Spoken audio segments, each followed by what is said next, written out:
इस वीडियो में एक क्वेश्चन देखेंगे अपन। ये क्वेश्चन कराने से पहले मैं आपको बता दूं, देखो इसको मैं आपको कुछ इस तरीके से समझा दूंगा कि इससे रिलेटेड आप सारे क्वेश्चन कर सको। देखो ये जो टॉपिक है ना, ओवर कंपाउंड जनरेटर, इस पे काफ़ी सब क्वेश्चन आते हैं कॉम्पिटिटिव एग्जाम में। तो देखो मैं आपको इसको समझाता हूँ इस क्वेश्चन को, ठीक है। ये क्वेश्चन कह रहा है full load terminal voltage in an over compound generator with respect to no load terminal voltage is.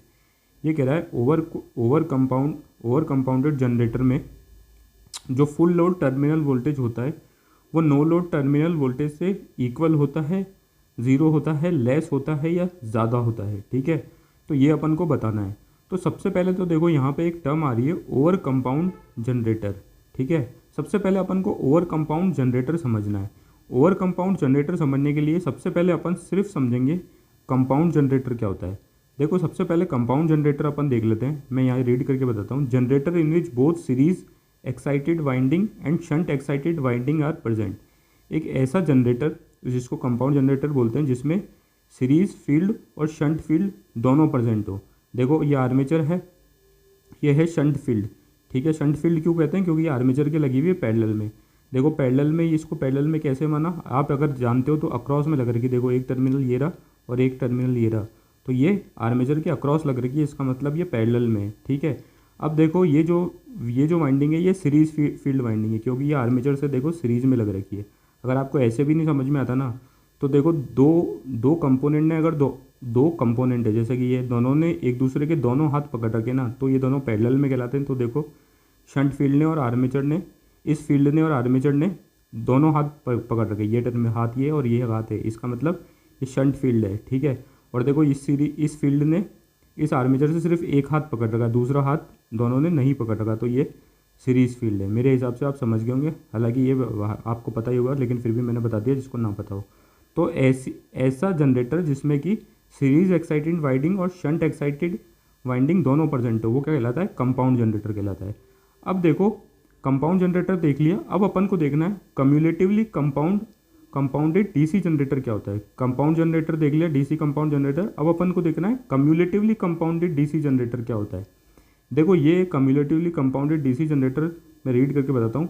If the series field flux aids the shunt field flux so that resultant air gap flux पर pole is increase, the machine is called cumulatively compounded DC generator.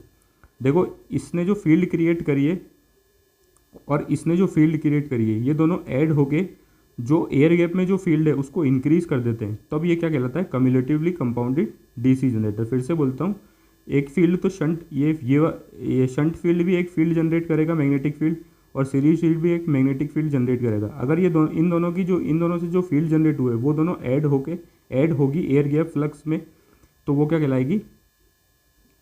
तब ये क्या कहलाएगा? ये कौन सा generator कहलाएगा? कम्युलेटिवली compounded generator. तो देखो मैंने यहाँ पे यही लिखा है, if the series field flux aids the shunt field flux so the resultant air gap flux पर पोल इज इंक्रीज।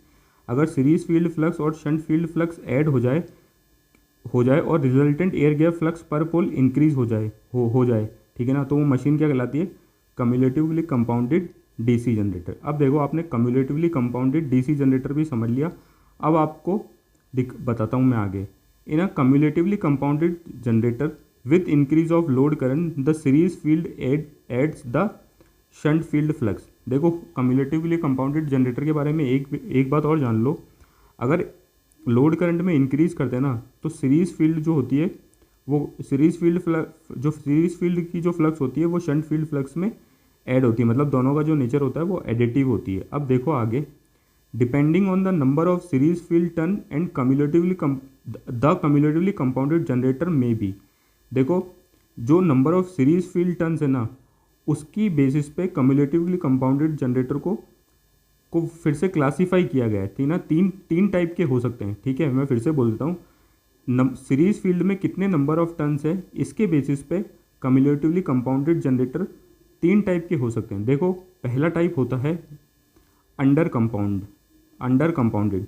इसमें क्या होता है? देखो एक तो होगा कंपाउंडेड जनरेटर में नो लोड टर्मिनल वोल्टेज, वो वाला वोल्टेज टर्मिनल के अक्रॉस जब लोड ना लगाओ, वो देखो यही रहेगा हमेशा, ठीक है ना। तो देखो terminal voltage fall with increase in load current. अब इसमें क्या होता है? अंडर कंपाउंडेड में जो टर्मिनल वोल्टेज होता है, ठीक है ना, ये टर्मिनल वोल्टेज क्या होता है? Fall with increase in load. जैसे जैसे लोड इंक्रीज करते हैं ना तो टर्मिनल वोल्टेज क्या करता है, रिड्यूस करता है। मैं बोल दूँ लोड इंक्रीज करते हैं या लोड करंट इंक्रीज करते हैं तो टर्मिनल वोल्टेज क्या कहलाता है, फॉल कर जाता है। तो वो क्या कहलाता है, वो क्या कहलाती है, अंडर कंपाउंडेड। ठीक है ना, terminal voltage fall with increase in load. मतलब नो लोड टर्मिनल वोल्टेज एक होगा, समझने की कोशिश करो। नो लोड टर्मिनल वोल्टेज होगा जब लोड ना लगाया हो, लेकिन एक होगा टर्मिनल वोल्टेज जब लोड लगाया हो, वो ग्रीन कलर से दिखाया है। तो टर्मिनल वोल्टेज जब लोड लगाया हो तो वो टर्मिनल वोल्टेज जब लोड लगाया हो वो डिक्रीज करेगा जैसे जैसे अपन लोड को इंक्रीज करेंगे या लोड करंट इंक्रीज होगा। तो ये कहलाता है अंडर कंपाउंडेड।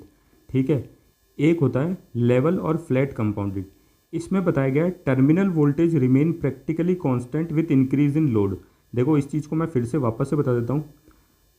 जो अपनी जनरेटर है ना उसमें एक होगा नो लोड टर्मिनल वोल्टेज, आप इससे देख रहे हो ब्लू कलर से, नो लोड टर्मिनल वोल्टेज। ये लाइन है फ्लैट लाइन, जो straight line, no load terminal voltage. ये कब होगा, जब अपन ने कोई भी लोड नहीं लगाया होगा। ठीक है ना, लेकिन जैसे ही मैंने लोड लगाया, ठीक है ना, जैसे ही मैंने लोड लगाया तो क्या हुआ, जो नो लोड टर्मिनल वोल्टेज है ना वो अब इससे दिखाया गया है। ठीक है ना, ये ग्रीन कलर से। जैसे ही मैंने लोड लगाया तो उस लोड के अक्रॉस टर्मिनल वोल्टेज कितना आया वो इस ग्रीन कलर से दिखाया गया। तो जैसे ही लोड लगा रहे हैं ना, किस में, लेवल और फ्लैट कंपाउंडेड में, क्या रहेंगे, टर्मिनल वोल्टेज जो होता है ना वो कांस्टेंट होता है विथ इंक्रीज इन लोड।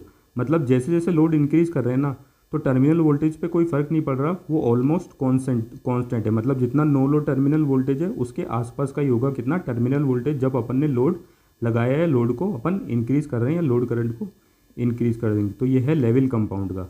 अब देखो अपने क्वेश्चन में क्या था, ओवर कंपाउंडेड। अब देखो अपन को यही देखना था, ओवर कंपाउंडेड डीसी जनरेटर। ठीक है, तो इसमें क्या होता है, terminal voltage rises with increase in load. देखो अब यहाँ पे इस चीज़ को और अच्छे से समझो। ये बोल रहा है terminal voltage rises with increase in load. देखो अपने जनरेटर में जब लोड नहीं लगा था, जब ये नो लोड टर्मिनल वोल्टेज था, लेकिन जैसे ही मैंने लोड लगाया, ठीक है ना, जैसे ही लोड लगाया तो उसके अक्रॉस जो वोल्टेज होगा वो कहलाएगा टर्मिनल वोल्टेज। तो मैंने जैसे ही लोड लगाया और लोड को इंक्रीज करा तो टर्मिनल वोल्टेज भी क्या करता है, जो इंक्रीज करता है जैसे जैसे लोड इंक्रीज होता है। तो ये है ओवर कंपाउंडेड के लिए। तो देखो फिर से बोल दूं, जैसे ही लोड लगाया और लोड को इंक्रीज करा, मतलब जैसे जैसे लोड को इंक्रीज करते जा रहे हैं ना तो टर्मिनल वोल्टेज भी क्या होता है, इंक्रीज करता जा रहा है। ठीक है, यही देखो अपने क्वेश्चन में दिया हुआ था। अब देखो मैं बता देता हूँ, यहाँ पे फिर मैंने यहाँ पे लिख दिया, for cumulatively compounded generator full load terminal voltage is more than no load terminal voltage. Cumulatively compounded generator में क्या होता है, कम्युलेटिवली कंपाउंडेड मैं फिर से बोलता हूँ, कम्युलेटिव ओवर कंपाउंड जनरेटर में क्या होता है, फुल लोड टर्मिनल वोल्टेज। जो फुल लोड टर्मिनल वोल्टेज होता है वो किससे ज़्यादा होता है, नो लोड टर्मिनल वोल्टेज से। तो अपना ऑप्शन बता दूंगा मैं कौन सा वाला करेक्ट है, और इसको समझाऊंगा भी। अभी आप वीडियो ख़त्म नहीं हुआ है तो देखो मैं आपको पहले ये बताता हूँ आंसर में क्या है, कि full load terminal voltage is more than no load terminal voltage. जैसे जैसे लोड इंक्रीज करते हैं, मतलब जैसे जैसे लोड इंक्रीज करते हैं तो लोड पहुंच जाता है फुल लोड पे। तो जो फुल लोड टर्मिनल वोल्टेज होता है वो किससे ज़्यादा होता है, नो लोड टर्मिनल वोल्टेज से। अब ये देखो ज़्यादा क्यों होता है वो भी मैं आपको बता देता हूँ। यहाँ पे मैंने लिख रखा है वाई। तो देखो ये देखो यहाँ पे नो लोड टर्मिनल वोल्टेज है। ठीक है, जब मैंने इसमें लोड नहीं लगा रखा है, मान लो मैं लोड कनेक्ट करता हूँ, ये मैंने लोड कनेक्ट किया, ठीक है ना, तो एक करंट फ्लो करेगा इसमें, लोड करंट। जैसे जैसे लोड बढ़ाऊंगा लोड करंट भी इंक्रीज होगा।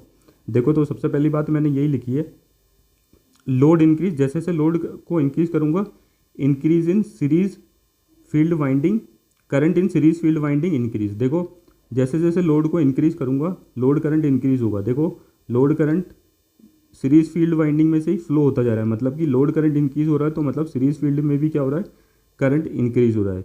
सीरीज फील्ड में अगर करंट इंक्रीज हो रहा है तो यहाँ की जो मैग्नेटिक फील्ड है वो और स्ट्रॉन्गर हो रही है। तो देखो मैंने यहाँ पे यही लिखा है, स्ट्रेंथन द मैग्नेटिक फील्ड। यहाँ की करंट इंक्रीज हो रहा है तो मैग्नेटिक फील्ड क्या करेगी, स्ट्रॉन्ग होगी। Stronger magnetic field induce higher EMF in armature. यहाँ पे मैग्नेटिक फील्ड स्ट्रॉन्गर होगी तो आर्मेचर में जो ईएमएफ होगी वो ज़्यादा इंड्यूस होगी। फिर यहाँ पे देखो क्या लिखा है, higher EMF result in higher output voltage across the terminal. Higher EMF की वजह से क्या होगा, higher terminal voltage across the load. ठीक है, तो ये इसका एक्सप्लेनेशन था कि जो टर्मिनल वोल्टेज है वो लोड के साथ इंक्रीज क्यों करता है। ठीक है, थैंक यू।